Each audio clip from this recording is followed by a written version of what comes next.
By John Sparks, Sky News correspondent in Mosul. Somehow, Maryam Samir survived the war in Mosul, but there was a moment several months ago, when her father Ahmad left her for dead. She was lying on the ground, covered in blood, after an Islamic State sniper had shot her in the head. The bullets were flying and her family were several hundred meters away from safety. Still, Maryam's mother told Ahmad to pick her up, despite the noise and the terror they felt. "You can't leave her here," she said. "Maryam is our daughter." 4 months on, and Maryam is, in many ways, a typical 12-year-old girl. She likes to read and dress her dolls. She spends plenty of time at her uncle's house where her cousins are keen to play. But Maryam does not look like other 12-year-olds. The gunman's bullet sliced through her skull, then traveled through her right eye and both sides of her nose. Her face bears the marks of this savage act and her mind is consumed with uncertainty. In an interview conducted at her uncle's place, she said, "I keep thinking about getting my eyes back and about being normal again.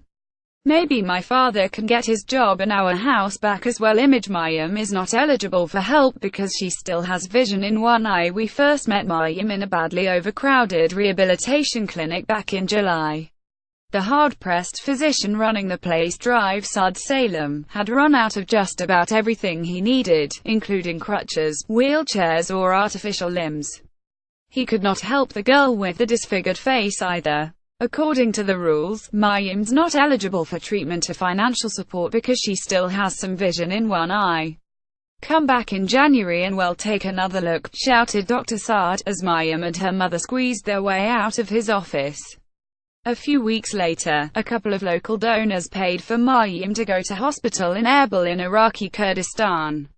Surgeons there removed the shrapnel in her skull and what was left of her right eye. But Maryam still needs her right eye socket and nose rebuilt and skin tissue grafts positioned on the surface.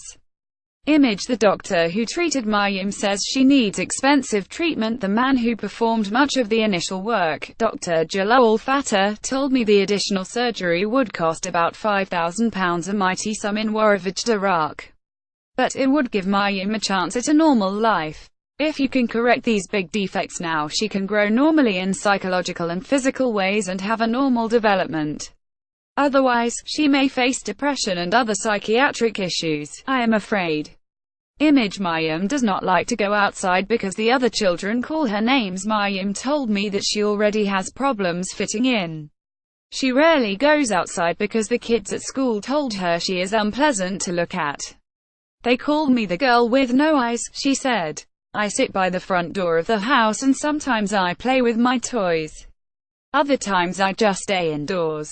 Her father, Ahmad Samir Abdullah, says the teasing and verbal abuse breaks his heart, but he does not have money for further treatment. "I haven't got anything for the operations. We don't have anything to cover her expenses. Everything we own was lost during the liberation of the city."